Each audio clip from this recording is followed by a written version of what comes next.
भारत को घेरने की ड्रैगन कर रहा था कोशिश। मोदी ने चीन सीमा पर मचा दिया बवंडर।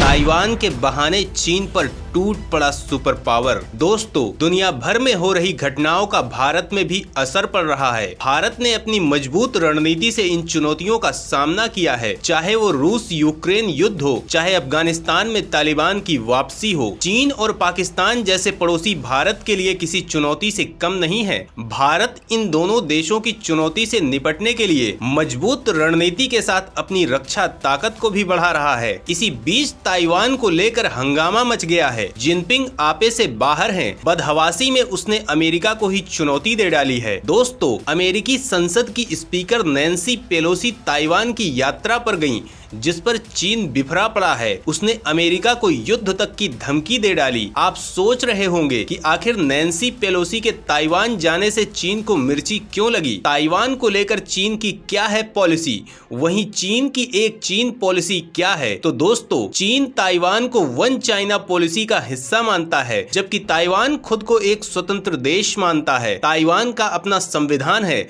और वहाँ लोगों द्वारा चुनी हुई सरकार का शासन है। चीन का लक्ष्य ताइवान को चीन के कब्जे को मानने के लिए मजबूर करना है। ताइवान और चीन के बीच विवाद की शुरुआत 1949 से शुरू हुआ था, जब 1949 में माओ त्से तुंग के नेतृत्व में चीनी कम्युनिस्ट पार्टी ने जीत हासिल कर राजधानी बीजिंग पर कब्जा कर लिया और हार के बाद सत्ताधारी नेशनलिस्ट पार्टी के लोगों को भागना पड़ा। कुओमितांग पार्टी के सदस्यों को ताइवान में जाकर शरण लेनी पड़ी और वहीं पर उन्होंने अपनी सत्ता स्थापित कर ली। उसी वक्त से चीन ताइवान को अपना हिस्सा मानता है, जबकि ताइवान के लोग अपने को आजाद मुल्क मानते हैं। अब ये सवाल उठता है कि अमेरिका ताइवान का समर्थन क्यों करता है। सुपर पावर को इस विवाद में क्या है इंटरेस्ट। तो दोस्तों, वैसे तो अमेरिका ताइवान का लोकतंत्र की रक्षा के नाम पर समर्थन करता है, लेकिन इसके पीछे केवल यही वजह नहीं है। दक्षिण पूर्वी चीन के तट से करीब 100 मील की दूरी पर ताइवान स्थित है और अगर इस पर चीन का कब्जा हो जाता है तो सीधा खतरा अमेरिका के लिए होगा। ऐसा इसलिए है क्योंकि गुआम और हवाई द्वीप पर मौजूद अमेरिकी सैन्य ठिकाने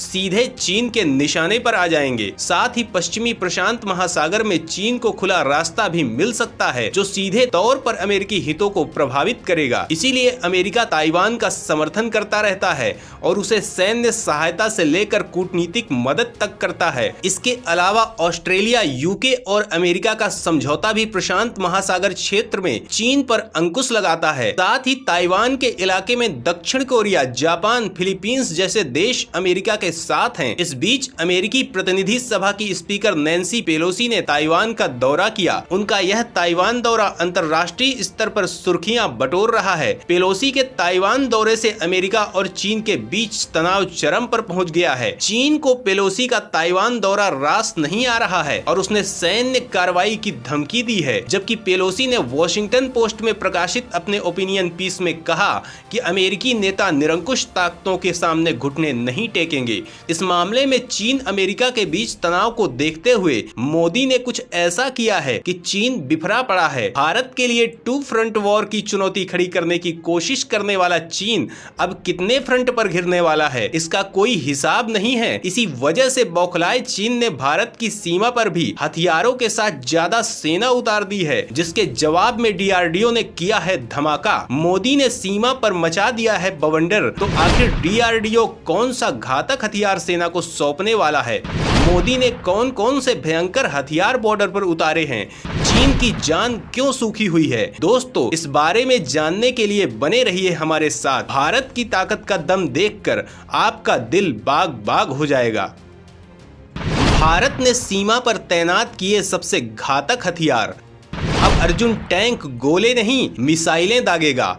अगर फायर हुआ तो चीन में बरसेगी आग। दोस्तों, मोदी की रणनीति में चारों तरफ से घिर चुके चीन ने भारत को आंख दिखाने की कोशिश की तो भारत ने दागी ऐसी मिसाइल कि चाइना ही नहीं पूरी दुनिया में मच गया बवंडर। जिनपिंग के होश उड़ गए और भारत चीन सीमा पर मच गया बवाल। चीन भारत की सीमाओं पर आक्रामक रवैया अपना रहा है। चीन की चुनौती को देखते हुए भारत ने भी अपनी तैयारी शुरू कर दी है। भारत ने रक्षा क्षेत्र में बड़ी कामयाबी हासिल की है। भारत ने अपनी तैयारियों में कोई कोई कमी नहीं छोड़ी है। भारत ने स्वदेश विकसित एंटी टैंक गाइडेड मिसाइल का सफल परीक्षण किया है। भारत ने स्वदेश विकसित एंटी टैंक गाइडेड मिसाइल का महाराष्ट्र के अहमदनगर में एक सैन्य प्रतिष्ठान से सफल परीक्षण किया। मिसाइलों ने 2 अलग अलग रेंज में सटीक निशाना साधते हुए लक्ष्यों को ध्वस्त कर दिया। भारत ने ये मिसाइलें अपने सबसे खतरनाक अर्जुन टैंक से दागी हैं। भारत का ये टैंक अब सिर्फ गोले ही नहीं दागेगा बल्कि लेजर गाइडेड एंटी टैंक मिसाइलें भी जो दुश्मन की धज्जियां उड़ा देंगी। भारत की ये मिसाइलें नजदीक और दूर दोनों टारगेट को मार गिराने में सक्षम हैं। दोस्तों, चीन सोच भी नहीं पाएगा कि अगर युद्ध हुआ तो ये टैंक और मिसाइलें चीनी सेना में कितना भयानक बवंडर मचाएंगे। दोस्तों, भारत ने अपनी डिफेंस और अटैक दोनों क्षमताओं को बढ़ा लिया है। भारत के पास S-400 जैसा सुरक्षा कवच है तो वहीं अटैक करने के लिए ब्रह्मोस जैसी मिसाइलें, और अब तो भारत ने अपने स्वदेशी टैंकों से भी मिसाइलें दागनी शुरू कर दी हैं। दोस्तों, इतना ही नहीं, भारत चीन को जवाब देने के लिए हेरोन मार्क 1 ड्रोन से लगातार सरहदों की निगरानी कर रहा है। बेहद एडवांस्ड टेक्नोलॉजी से लैस ये ड्रोन्स किसी भी मौसम में भारत की आंख की तरह काम करते हैं और 200 से 250 किलोमीटर दूर तक नजर रखते हैं। इनकी नजरों से चीन की कोई भी हरकत बच ही नहीं सकती है। योजना इन ड्रोन से ज्यादा बेहतर ड्रोन को भारतीय सेना में शामिल करने की है और जल्द ही यहाँ ऐसे ड्रोन तैनात होंगे जो सैटेलाइट के जरिए नियंत्रित किए जाएंगे। ये ज्यादा दूर तक नजर रख पाएंगे और ज्यादा सटीक खबर भी दे पाएंगे। इतना ही नहीं, सेना इजराइल से हेरॉन टीपी ड्रोन भी ले रही है। ये ड्रोन 35,000 फीट की ऊंचाई तक पहुंच सकता है और लगातार 45 घंटे हवा में उड़ान भरते हुए वहीं से जमीन पर कमान और कंट्रोल केंद्रों को अहम डाटा और तस्वीरें भेज सकता है। इससे अहम क्षेत्रों में सैनिकों की तैनाती में मदद मिलेगी। किसी भी मौसम में इससे दिन रात सीमा पर नजर रखी जा सकेगी। इन्हें दूर रहकर ही उड़ाया और उतारा जा सकता है। हेरान में 2 तरह के कैमरे हैं, एक जो दिन में काम करता है और दूसरा जो नाइट ऑपरेशंस के लिए है। खास बात तो ये है, खराब मौसम में भी इस ड्रोन से निगरानी की जा सकती है। खराब मौसम के लिए इसमें सिंथेटिक अपर्चर रडार लगे हैं। सिंथेटिक अपर्चर रडार से हर ड्रोन पूरे टेरेन को मार्क कर सकता है, जिससे पूरी टेरेन यानी इलाके के बारे में पता चल जाता है और पहले के डाटा से तुलना करके ये चेक कर सकते हैं कि कहां पर दुश्मन का कोई बिल्डअप है या नहीं।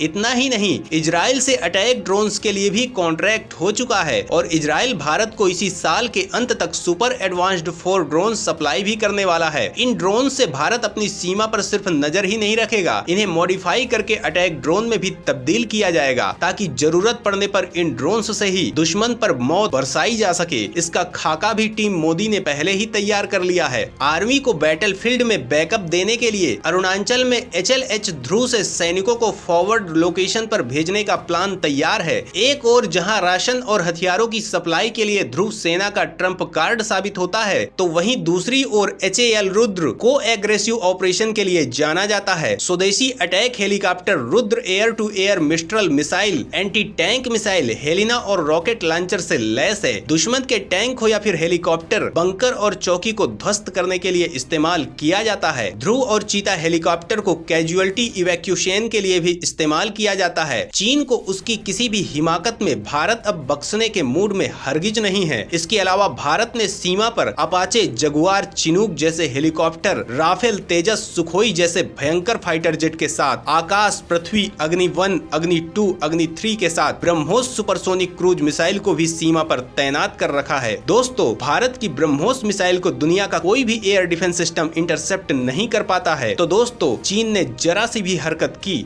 तो अंजाम बेहद भयानक होगा।